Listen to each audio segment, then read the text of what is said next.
Abahle be-Dream TV sisekuwo umcimbi kaMr Ivan Shlophe.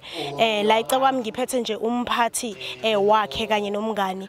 Ngizocela nje ukuthi bazame ukuzi-introducer so that sizokwazi ukuthi siqhubeke phambili. Mawami sizocela nje ukuthi usibingelelele abalaleli be-Dream TV nababukeli bayo emakhaya, and then nje socela ukuthi uzazise ubese sosichazela ukuthi ebe close kangakanani to inhliziyo yakho uMr Shlophe. Okay. Ngibingelela kakhulu kubabukeli. Igama lami uSibonga Ingcobo, i-business manager yo Khozi FM.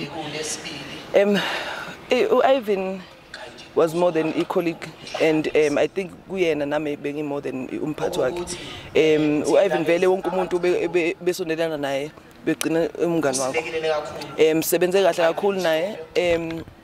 Ube umuntu ohloniphayo, uthanda abantu kakhulu. Inkulumo ikhona la ngaphakathi sikhomba khona lokho ukuthi wonke umuntu ube nesithombe esifanayo ngoIvan. Ubeyinikela kakhulu umsebenzi awenzayo. Umuntu talented kakhulu. Italente lakhe I think benakala kakhulu ekutheni ukwazile ukusebenza kwezenkolo, asebenze kwezemidlalo nokwezemfundo. Ubephinde enza nama event futhi. Lokho bekusiza kakhulu emsakazweni ngoba la bekushoda khona uyena ubegijima qala ethi hayi mina ngakwazi ukusiza. Njengoba besihlelela lo mcimbi namhlanje sibonakala kakhulu isikhala sakhe ngoba mekwehle into kanjena kwabanye emsakazweni uyena ubegijima phambili. Sibuhlungu kakhulu ukuthi Kosami sesokwenza kanjani ngoba umuntu bejwayele ukuthi asilide kulezi zinto ezikanjena uyena uIvan. Esilahlekelwe kakhulu umuntu beyimkhonze kakhulu, somkhumbula kakhulu uIvan. Sibuhlungu kakhulu somsakazo kodwa ke ekhathini efana nalezi sesibumbane siwumsakazo ama colleagues khona sokwazi ukuthi siqinisane, and then for namhlanje sikwazi ukuthi simphelezele kahle umngani wethu, hayi colleague yethu, umngani wethu nomfowethu. Mawami siyabonga amapholoba, amazwi wakho amnandi kakhulu. Kiyaveza ngempela ukuthi ubhuti Ivan bekuwumuntu olula kakhulu ukuthi akwazi ukusebenza nabanye abantu. DJ Mngadi socela nje ukubuyela kuwe ngokukhulu ukuzithoba, sive nje ukuthi enhlizweni yakho ume kanjani njengoba ushiye umuntu obumthanda kangaka, the closest brother and a friend to you. Uziva kanjani? Mhlawumbe somewhere nakhona kuyangcwatshwa kunomuntu olahlekelwe umuntu ebemthanda kakhulu. So ithini lento sibaduduza kanjani bantu emakhaya? Into engayisho nkosazana ukuthi ukuhamba kaIvan kuyinto engakholakali nami ngakakholwa. Ngoba wangibiza emsakazweni last week. Futhi wayesezongivalelisa, wangibiza wathi ukuve ngakanti ngisedrobheni vele eThekwini. Ngathi ngikhona la around, wathi thoza la emsebenzini ngeza. Sayihlalela sayikhuluma sayingcokolela. Ube umuntu wabantu, ube umuntu ngoba bebeshona ngaphakathi, ube umuntu okholelwa kakhulu kwi-talent lase KZN labaculi.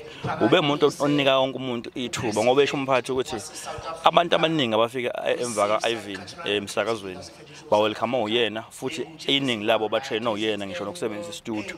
So kahle nje silahlekelwe kakhulu, silahlekelwe umuntu mfethu obekuyena obekwazi ukuba nesolution yonke into, obekwazi ukusolve zonke inkinga esibhekana nazo, obekwazi ukusikhalima noma kusekwenzeka mhlawumbe uthola ukuthi sesiphumile endleleni. So angazi ngathini, silahlekelwa kakhulu. So nabo bonke abantu ke abalahlekelwe sithi abaduduzeke. uNkulunkulu yena usuke ehlelile futhi yena usukazi ukuthi uhlela kanjalo ukuthi sizophila kanjani ukuya phambili. Amen. Siyabonga kakhulu DJ Mngadi. Given a chance ukuthi wamhlawumbe uyambona ubhuti Ivan awapha amazwi obungawasho kuye. Ngalokho ngizocela mfethu kubetha bengikwazi ukusho bengathi kuyena Ivan hayibuya sakudinga. Uhambe ngesikhathi besingakathandi uhambe ngaso. Engingakusho la akhona kube bethu yangizwa esehambile ngasezokubuya, bengathi lo moya benawo ukusiza nokusupporta yobonke abantu, uthanda ukubona abantu be right. Bengingafisa ukuthi spirit sakhe asifake kwabanye abantu ukuthi bakwazi ukuthi bathi take over from la agcine khona. Siyabonga kakhulu ukuthi nithatha ithuba lenu nizohlanganyela nathi siyi-Dream TV. Thina nje sicela ukuzithoba, siyi-Dream TV sizodlulisa umyalezo futhi siyabonga ukuba nani. Siyabonga.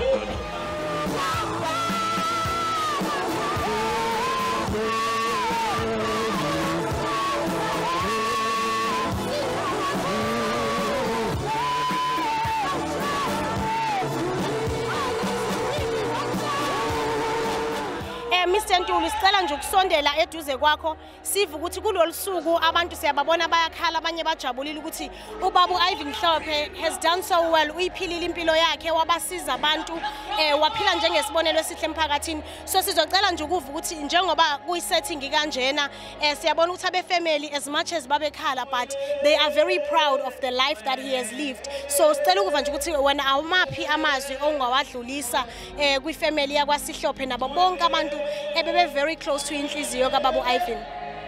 Okokuqala ukuthi siumndeni sonke wakaShlophe manje ngenxa kaIrvin ubakhele umndeni ngoba ukusuka kwabantu abaningi kangaka enkalweni ezahlukene kangaka abenza umsebenzi osomqoka wesizwe bezoba ingxenye lenkonzo le yakhombisa ukuthi inkonzo kaIrvin uqobo abeyiphilela bekuyinkonzo yokumelela kahle umndeni fanele bayiqhenyeke ngaye fanele bazi ukuthi ukuhamba kwakhe kube kuhle ngoba kuba bengekuhle ngabe abantu abasukanga indawo ezahlukene bazohlonipha ukuhamba kwakhe emhlabeni insizwa le bithobeke kakhulu kabi futhi ebifiselana okuhle ebihambelana lokho kwenza ukuthi ke sonke sithi emndenini impela ababodwa nathi sikanye nabo kulesi sikhathi.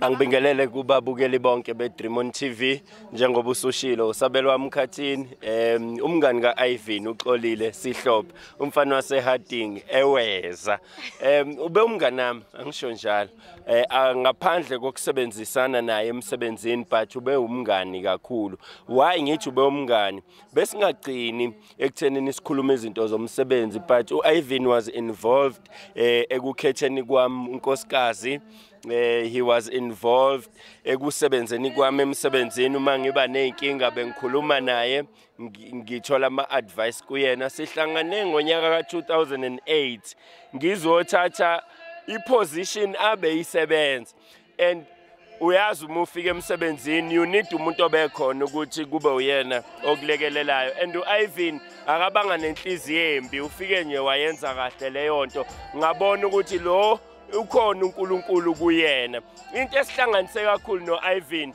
ukuthanda uNkulunkulu iphutha esilenzayo ukuthi uNkulunkulu simenzi ATM as if siya kuyena ngoba siyo withdraw kuyena but uNkulunkulu khona ikhathi zokudeposita azimnandi lezo ikhathi la udeposita khona ufaka khona then uNkulunkulu ekufanele sikwazi ukuthi akaguquki isima uIrvin uhambile manje sisemngcwabeni wakhe njengoba nibona kodwa uNkulunkulu obe uNkulunkulu uIrvin ephila uNkulunkulu noma uNkulunkulu eseshonini ngakho isimo obhekene naso asingamshintshi uNkulunkulu but kufanele leso simo sikwenza usondele kakhulu kuNkulunkulu ngoba uye vele osuke nawe ukuleso simo leso siyabonga kakhulu babukeli beDream TV sibonge nje isikhathi enisenzile ukuthi nize ukuzo celebrate impilo kaIrvin Shlophe siyabonga umsakazi ngiyabonga kakhulu ngethuba onginikeze lona nawe mfowethu soka Mngadi